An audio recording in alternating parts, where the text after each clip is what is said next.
ಆತ್ಮೀಯ ಕರ್ನಾಟಕದ ಸ್ಪರ್ಧಾರ್ಥಿಗಳೇ, ನಾನು ನಿಮ್ಮ ಮಡ್ಸರ್ ಅಂತ. ತಮಗೆಲ್ಲರೂ ಕೂಡ ಆರ್ಯಭಟ ಕರಿಯರ್ ಅಕಾಡೆಮಿಗೆ ಯೂಟ್ಯೂಬ್ ಚಾನಲ್ಗೆ ಸ್ವಾಗತವನ್ನು ಕೊಡ್ತಾ, ಇವತ್ತಿನ ಸ್ಪರ್ಧಾತ್ಮಕ ಪರೀಕ್ಷೆಗಳಲ್ಲಿ ಮ್ಯಾಥ್ಸ್ ಮತ್ತು ಮೆಂಟಲ್ ಅಬಿಲಿಟಿ ಅತ್ಯವಶ್ಯಕವಾಗಿದೆ. ಯಾಕಂದರೆ ಪ್ರತಿಯೊಂದು ಯಾವುದೇ ಎಕ್ಸಾಮ್ಗೆ ಹೋದರೂ ಕೂಡ ಮ್ಯಾಥ್ಸ್ ಮತ್ತು ಮೆಂಟಲ್ ಅಬಿಲಿಟಿ ಕ್ವಶನ್ಗಳನ್ನು ಭಾಳಷ್ಟು ಬಾರಿ ಕ್ವಶನ್ನ ಕೇಳ್ತಾ ಇದ್ದಾನೆ. ಅದರಲ್ಲಿ ಶಾರ್ಟ್ಕಟ್ ಮೆಥಡ್ ಅನ್ನೋದು ವೆರಿ ಇಂಪಾರ್ಟೆಂಟ್ ಇದೆ. ಯಾಕಂದರೆ ಜೀವನನೇ ಶಾರ್ಟ್ ಇದೆ ಅಂದ ನಾವು ಶಾರ್ಟ್ಕಟ್ ಮೆಥಡ್ ಹುಡುಕೋದು ಭಾಳ ಒಂದು ಅತ್ಯವಶ್ಯಕವಾಗಿದೆ. ಸೊ ಅದರಲ್ಲಿ ಬರ್ತಕ್ಕಂಥದ್ದು ಒಂದು ಕ್ವಶನ್ ಇದೆ, ವೆರಿ ಇಂಪಾರ್ಟೆಂಟ್. ನಾನು ನಿಮ್ಮ ಮುಂದೆ ಒಂದು ಕ್ವಶನನ್ನು ತಂದಿದ್ದೀನಿ. ಯಾವುದಂತ ಕೇಳಿದಾಗ ಅದು ವಯಸ್ಸಿಗೆ ಸಂಬಂಧಪಟ್ಟಂತೆ ಹಲವಾರು ಬಾರಿ ಈ ಕ್ವಶನ್ಗಳೇ ಒಂದು ಮಾರ್ಕ್ಸನ್ನು ಕೇಳಿದ್ದಾನೆ. PC ಎಕ್ಸಾಮಲ್ಲಿ ಕೇಳಿದ್ದಾನೆ, SD FD ಎಕ್ಸಾಮ್ ಮತ್ತು ಹಲವಾರು ಇನ್ನಿತರ ಯಾವುದೇ ಎಕ್ಸಾಮ್ಗಳಲ್ಲಿ ಏನಂದರೆ ಈ ಕ್ವಶನನ್ನು ಕೇಳಿದ್ದಾನೆ. ಈ ಕ್ವಶನ್ಗೆ ವೆರಿ ಶಾರ್ಟ್ಕಟ್ಟಾಗಿ ಈಸಿಯಾಗಿ ಆರಾಮಾಗಿ ಕ್ವಶನ್ಗೆ ಆನ್ಸರ್ನ ಮಾಡ್ಬೋದು ನಾವು. ಯಾವ ರೀತಿ ಅಂತ ಕೇಳಿದಾಗ ಇಲ್ಲಿ ಕ್ವಶನ್ ಇದೆ ನೋಡಿ. ಏನಂತ ಕೇಳಿದಾಗ 10 ವಿದ್ಯಾರ್ಥಿಗಳ ಸರಾಸರಿ ವಯಸ್ಸು 15. ಆ ವಿದ್ಯಾರ್ಥಿಗಳೊಂದಿಗೆ ಒಬ್ಬ ಉಪನ್ಯಾಸಕ ಬಂದು ಸೇರಿದರೆ ಸರಾಸರಿಯಲ್ಲಿ 1 ವರ್ಷ ಹೆಚ್ಚಾಗುತ್ತದೆ. ಹಾಗಾದರೆ ಆ ಬಂದು ಸೇರಿದ ಶಿಕ್ಷಕನ ವಯಸ್ಸೆಷ್ಟು ಅಂತ ಕ್ವಶನ್ ಕೇಳಿದ್ದಾನೆ. ಇದೊಂದು ವೆರಿ ಇಂಪಾರ್ಟೆಂಟ್ ಕ್ವಶನ್ ಆಗಿರುತ್ತೆ. ಎಕ್ಸಾಮಲ್ಲಿ ಕೂಡ ಭಾಳಷ್ಟು ಬಾರಿ ಕ್ವಶನ್ನ ಕೇಳಿದ್ದಾನೆ. ಇದನ್ನು ಯಾವ ರೀತಿ ಬಿಡಿಸಬೇಕು, ಒಂದು ಲಿಂದಿ ಮೆಥಡ್ ಅಂದರೆ ಯಾವ ರೀತಿ ಕ್ವಶನ್ಗೆ ಆನ್ಸರ್ನ ಬಿಡಿಸ್ಬೇಕಂತ ಹೇಳಿದಾಗ ಇಲ್ಲಿ 10 ವಿದ್ಯಾರ್ಥಿಗಳ ಸರಾಸರಿ ವಯಸ್ಸು ಅಂತ ಬಂದಾಗಲಿ ಇಲ್ಲಿ 10 × 15. ಇಲ್ಲಿ 10 ವಿದ್ಯಾರ್ಥಿಗಳಂತ ಬಂದಾಗಲಿ 10 ವಿದ್ಯಾರ್ಥಿಗಳನ್ನ ಅಂಡರ್ಲೈನ್ ಮಾಡಿ ನೋಡಿ. ಇಲ್ಲಿ 10 ವಿದ್ಯಾರ್ಥಿಗಳ ಸರಾಸರಿ ವಯಸ್ಸು 15. ಇಲ್ಲಿ 10 ವಿದ್ಯಾರ್ಥಿಗಳ ಸರಾಸರಿ ವಯಸ್ಸು ಎಷ್ಟು? 15. ಇಲ್ಲಿ 10ನ್ನು 10 ತೊಗೊಂಡಿವಿ ನಾವು, ಇಲ್ಲಿ 10 ತೊಗೊಂಡಿದ್ದೀವಿ. ಆಮೇಲೆ 15 ವಿದ್ಯಾರ್ಥಿಗಳಂತ ಬಂದಾಗಲಿ 15 ವಿದ್ಯಾರ್ಥಿಗಳು ಇಲ್ಲಿ ಬರ್ಕೊಂಡಿವಿ. ಆಮೇಲೆ 10 × 15 ಗುಣಾಕಾರ ಮಾಡಬೇಕು. 10 × 15 ಗುಣಾಕಾರ ಮಾಡಿದಾಗ ಎಷ್ಟಾಗತ್ತೆ? 100 ಎಷ್ಟಂದರೆ 50 ಆಗುತ್ತೆ. ಈ ವಿದ್ಯಾರ್ಥಿಗಳೊಂದಿಗೆ ಒಬ್ಬ ಉಪನ್ಯಾಸಕ ಬಂದು ಸೇರಿದರೆ ಇಲ್ಲಿ ಇವರು ವಿದ್ಯಾರ್ಥಿ ಅಂತ ಬರಿತೀನಿ ಮೇಲ್ಗಡೆ. ಇವರು ವಿದ್ಯಾರ್ಥಿ, ಇದೇನಿದು ಸರಾಸರಿ. ಇಲ್ಲಿ 10 ವಿದ್ಯಾರ್ಥಿಗಳ ಸರಾಸರಿ ವಯಸ್ಸು ಅಂದರೆ 10 × 15 ಗುಣಾಕಾರ ಮಾಡಿದಾಗ ಎಷ್ಟಾಗುತ್ತೆ? 150 ಆಗುತ್ತೆ. ಇಲ್ಲಿ ಈ ವಿದ್ಯಾರ್ಥಿಗಳೊಂದಿಗೆ ಒಬ್ಬ ಉಪನ್ಯಾಸಕ ಬಂದು ಸೇರಿದಪ್ಪ ಅಂದರೆ ಇಲ್ಲಿ ಯಾವಾಗಲೂ ನಾವೇನು ಮಾಡಬೇಕು? ಪ್ಲಸ್ ಮಾಡಬೇಕು. ಅಂದರೆ ಬಂದು ಸೇರಿದಂದರೆ ಪ್ಲಸ್ ಮಾಡಬೇಕು, ಹೊಂಟಾನಂದ್ರೆ ಮೈನಸ್ ಮಾಡಬೇಕು. ಇದನ್ನು ಗೊತ್ತಿರಬೇಕು. ಇಲ್ಲಿ ಬಂದು ಸೇರಿದಾನೆ. ಇಲ್ಲಿ 10 ವಿದ್ಯಾರ್ಥಿಗಳು ಆಲ್ರೆಡಿ ಅದರ ಅದರಲ್ಲಿ ಬಂದು ಸೇರಿದ ಬಳಿಕ ಇಲ್ಲಿ +1 ಮಾಡಬೇಕು. ಅಂದರೆ ಎಷ್ಟಾಗತ್ತೆ? ಇಲ್ಲಿ 11 ಆಗುತ್ತೆ. ಈ ವಿದ್ಯಾರ್ಥಿಗಳೊಂದಿಗೆ ಒಬ್ಬ ಉಪನ್ಯಾಸಕ ಬಂದು ಸೇರಿದ ಅಂದರೆ 11 ಆಯಿತು. ಅದೇ ರೀತಿಯಾಗಿ ಸರಾಸರಿಯಲ್ಲಿ ಎಷ್ಟು ಹೆಚ್ಚಾಗುತ್ತೆ ಅಂತ ಕೊಟ್ಟಿದ್ದಾನೆ ಅವನು ನೋಡಿ. ಸರಾಸರಿಯಲ್ಲಿ 1 ವರ್ಷ ಹೆಚ್ಚಾಗುತ್ತದೆ ಅಂತ ಕೊಟ್ಟಿದ್ದಾನೆ.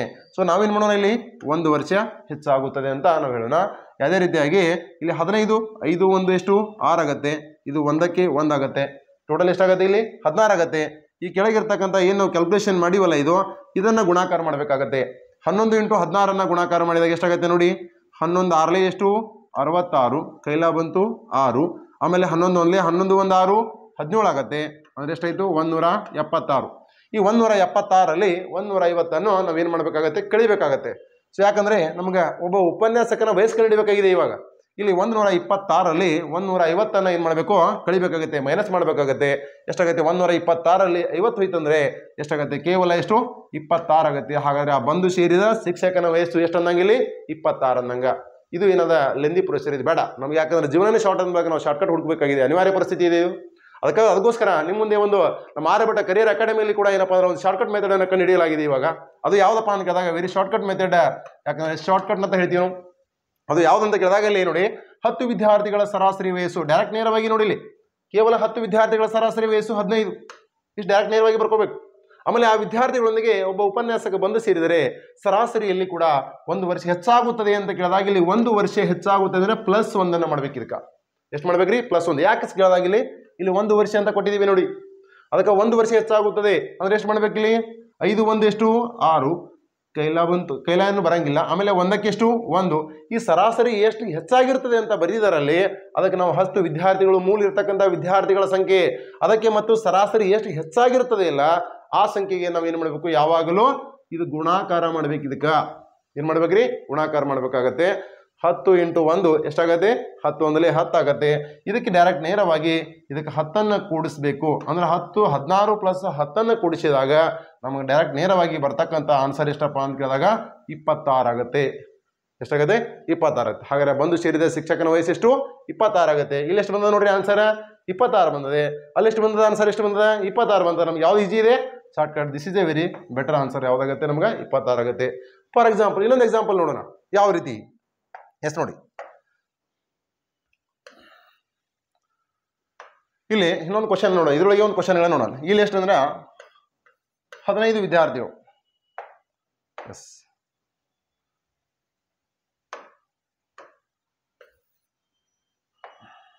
ಎಸ್ ನೋಡಿ, ಎಸ್ ಇಲ್ಲಿ 15 ವಿದ್ಯಾರ್ಥಿಗಳದ. ಓಕೆ, ಹಾಂ. ಆಮೇಲೆ ಇಲ್ಲಿ ಎಷ್ಟು ತಗೊಳ್ಳೋಣ, 18 ತಗೊಳ್ಳೋಣ. ಇಲ್ಲಿ 18 ತಗೊಳ್ಳೋಣ. ಇಲ್ಲಿ ಅದೇ ರೀತಿಯಾಗಿ ನೆಕ್ಸ್ಟ್ ಏನಂತ ಕೇಳಿದಾಗ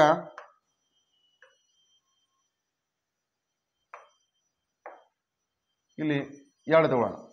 ಹಾಂ ನೋಡಿ, ಇದನ್ನು ಕೂಡ ಒಂದು ಕ್ವಶನ್ಗಳನ್ನು ಇಲ್ಲಿ ನಾವೇನು ಮಾಡೋಣ, ಅದೇ ಕ್ವಶನ್ಗೆ ಅಂಕಿಗೆ ಸಂಖ್ಯೆಗಳನ್ನ ಬದಲಾವಣೆ ಮಾಡಿ ಒಂದು ಕ್ವಶನನ್ನು ರಚನೆ ಮಾಡಿದ್ದೀವಿ. ಅದು ಯಾವ ಕ್ವಶನ್ಗೆ ಆನ್ಸರ್ನ ಯಾವ ರೀತಿ ಮಾಡಬೇಕು ಇದನ್ನು ಶಾರ್ಟ್ಕಟ್ ಆಗಿ ನೋಡೋಣ. ಇಲ್ಲಿ ಓನ್ಲಿ ಶಾರ್ಟ್ಕಟ್. ಇಲ್ಲಿ ಇದನ್ನು ನಾನು ಒಳಗಿಸ್ತೀನಿ.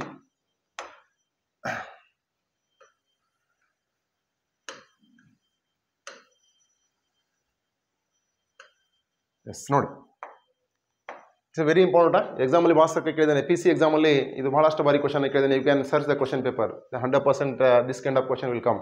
ಈ ಕ್ವಶನ್ಗಳನ್ನು ನೋಡ್ಬೋದು ನೀವು. ಖಂಡಿತ ಈ ಕ್ವಶನ್ನ ಕೇಳಿದ್ದಾನೆ. ಇಲ್ಲಿ ಈ ಕ್ವಶನ್ಗೆ ಆನ್ಸರ್ನ ಯಾವ್ದು ರೀತಿ ಮಾಡಬೇಕು ನೋಡಿ. ಇಲ್ಲಿ 15 ವಿದ್ಯಾರ್ಥಿಗಳ ನೋಡಿ ಎಷ್ಟಿದೆ ಕ್ವಶನ್ ಇದೆ ನೋಡಿ. 15 ವಿದ್ಯಾರ್ಥಿಗಳ ಸರಾಸರಿ ವಯಸ್ಸು ಎಷ್ಟು? 18 ಅದ. ನೋಡಿ ಕ್ವಶನನ್ನು ಓದಬೇಕು. 15 ವಿದ್ಯಾರ್ಥಿಗಳ ಸರಾಸರಿ ವಯಸ್ಸು 18 ಅದ. ಆ ವಿದ್ಯಾರ್ಥಿಗಳೊಂದಿಗೆ ಒಬ್ಬ ಶಿಕ್ಷಕ ಅಥವಾ ಒಬ್ಬ ಉಪನ್ಯಾಸಕ ಬಂದು ಸೇರಿದರೆ ಸರಾಸರಿಯಲ್ಲಿ ಎಷ್ಟು ಹೆಚ್ಚಾಗುತ್ತದೆ? 2 ವರ್ಷ ಹೆಚ್ಚಾಗುತ್ತದೆ. ಹಾಗಾದರೆ ಆಗ ಬಂದು ಸೇರಿದ 2 ವರ್ಷ ಹೆಚ್ಚಾಗುತ್ತದೆ. ಹಾಗಾದರೆ ಬಂದು ಸೇರಿದ ಶಿಕ್ಷಕನ ವಯಸ್ಸು ಎಷ್ಟು ಅಂತ ಡೈರೆಕ್ಟ್ ನೇರವಾಗಿರ್ತಕ್ಕಂಥ ಕ್ವಶನ್ನ ಕೇಳಿದ್ದಾನೆ. ಇದನ್ನು ಯಾವ ರೀತಿ ಬಿಡಿಸ್ಬೇಕಿದೆ ಶಾರ್ಟ್ಕಟ್ ಆಗಿ.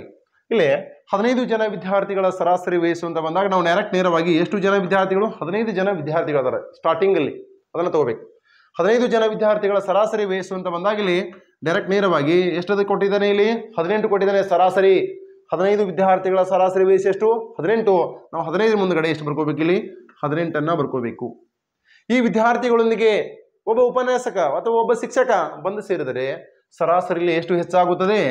2 ವರ್ಷ ಹೆಚ್ಚಾಗುತ್ತದೆ ಅಂತ ಹೇಳಿದ್ದಾರೆ. ಇಲ್ಲಿ ನಾವೇನು ಮಾಡ್ಬೇಕಾ? ಸರಾಸರಿಗೆ ಮಾತ್ರ ಏನು ಮಾಡ್ಬೇಕು? ಇಲ್ಲಿ ಇನ್ಕ್ರೀಸ್ ಮಾಡ್ಬೇಕಂದ್ರೆ ಜಾಸ್ತಿ ಮಾಡ್ಬೇಕು. ಯಾಕಂತ ಕೇಳಿದಾಗ ಇಲ್ಲಿ ಸರಾಸರಿಯಲ್ಲಿ ಅಂತ ಕೊಟ್ಟಿದ್ದಾನೆ 2 ವರ್ಷ. ಎಷ್ಟು ವರ್ಷ? ಇಲ್ಲಿ 2 ವರ್ಷ ಅಂತ ಕೊಟ್ಟಿದ್ದಾನೆ. ಇದಕ್ಕೆ ನಾವು ಏನು ಮಾಡ್ಬೇಕಿಲ್ಲಿ? ಸರಾಸರಿಯಲ್ಲಿ 2 ವರ್ಷ ಹೆಚ್ಚಿಗೆ ಅಂತ ತಗೋಬೇಕಿಲ್ಲಿ. ಯಾಕಂದ್ರೆ ಹೆಚ್ಚಿಗೆ ಅಂತ ಕೊಟ್ಟಿದ್ದಾನೆ ಅವನು, ಹೆಚ್ಚಿಗೆ ತಗೋಬೇಕಿಲ್ಲ ಅಂದ್ರೆ ಪ್ಲಸ್ ಮಾಡ್ಬೇಕು. ಹೆಚ್ಚಿಗೆ ಅಂದ್ರೆ ಪ್ಲಸ್, ಕಡಿಮೆ ಅಂದ್ರೆ ಮೈನಸ್ ಅಂತ ಹೇಳಿದ್ದೀನಿ ಫಸ್ಟಿಗೆ. ಅದೇ ರೀತಿಯಾಗಿ 18 + 2 ಕೂಡಿಸಿ ಎಷ್ಟಾಗತ್ತೆ? 20 ಆಗತ್ತೆ. ಅದೇ ರೀತಿಯಾಗಿ ನಾನು ಹೇಳಿದ್ದೀನಿ ನಿಮಗೆ. ಇಲ್ಲಿ 15 ವಿದ್ಯಾರ್ಥಿಗಳು ಇಲ್ಲಿ ಎಷ್ಟು ವರ್ಷ ಹೆಚ್ಚಾಗಿದೆ? 2 ವರ್ಷ ಹೆಚ್ಚಾಗಿದೆ. ಈ ಎಷ್ಟು ವರ್ಷ ಹೆಚ್ಚಾಗಿದೆಯಲ್ಲ ಆ ಸಂಖ್ಯೆಗೆ ಮತ್ತೆ ಮೂಲಿರ್ತಕ್ಕಂಥ ಎಷ್ಟು ಜನ ವಿದ್ಯಾರ್ಥಿಗಳದಾರ ಅವೆರಡೂ ಸಂಖ್ಯೆಗೆ ಯಾವಾಗಲೂ ಏನು ಮಾಡಬೇಕಂತ ಹೇಳಿ ನಾನು ಗುಣಾಕಾರ ಮಾಡಬೇಕಾಗಿದೆ. ಇಲ್ಲಿ ಎಷ್ಟಂದ್ರೆ 15 × 2 ಗುಣಾಕಾರ ಮಾಡಿದಾಗ ಎಷ್ಟಾಗುತ್ತೆ? 15 2 30 ಆಗುತ್ತೆ. 15 ಎಷ್ಟು? 30. ಇದು 30ಅನ್ನು ಇದರ ಮುಂದೆ ಪ್ಲಸ್ ಮಾಡಿ ಈ 30ಅನ್ನು ಬರ್ಕೋಬೇಕಾಗತ್ತೆ. ಅಂದರೆ ಎಷ್ಟಾಗತ್ತೆ? ಇದು 18 + 2 ಕೂಡಿಸಿದಾಗ ಎಷ್ಟಾಗುತ್ತೆ? 20 ಆಗುತ್ತೆ. ಇದು 30, ಇದು ಗುಣಾಕಾರ ಮಾಡಿದಾಗ ಎಷ್ಟಾಗುತ್ತೆ? 30 ಆಗುತ್ತೆ. 20 + 30 ಎಷ್ಟಾಗುತ್ತೆ? 50 ಆಗುತ್ತೆ. ಹಾಗಾದರೆ ಆ ಬಂದು ಸೇರಿದ ಶಿಕ್ಷಕನ ವಯಸ್ಸು ಎಷ್ಟಂದಂಗಿಲ್ಲಿ? 50 ಅಂದಂಗ. ಈ ರೀತಿ ಏನು ಮಾಡೋದು? ಶಾರ್ಟ್ಕಟ್ ಆಗಿ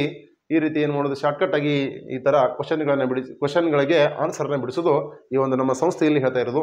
ಅದಕ್ಕಾಗಿ ತಮಗೆಲ್ಲರಿಗೂ ಧನ್ಯವಾದಗಳನ್ನ ಹೇಳ್ತಾ ಈ ಕ್ಲಾಸನ್ನು ಏನಪ್ಪ ಅಂದರೆ ಈ ಒಂದು ಲೆಕ್ಕವನ್ನು ಮುಗಿಸೋಣ. ಮತ್ತು ಮುಂದಿನ ಲೆಕ್ಕಗಳನ್ನು ಮುಂದಿನ ವಿಡಿಯೋದಲ್ಲಿ ನಾವು ಈ ಮುಂದಿನ ಲೆಕ್ಕಗಳನ್ನು ನಾವೇನು ಮಾಡೋಣ ಹೇಳೋಣ ಅಂತ ಹೇಳ್ತಾ 2 ಕ್ಲಾಸ್ಗಳನ್ನ ಎಂಡ್ ಮಾಡ್ತೀವಿ.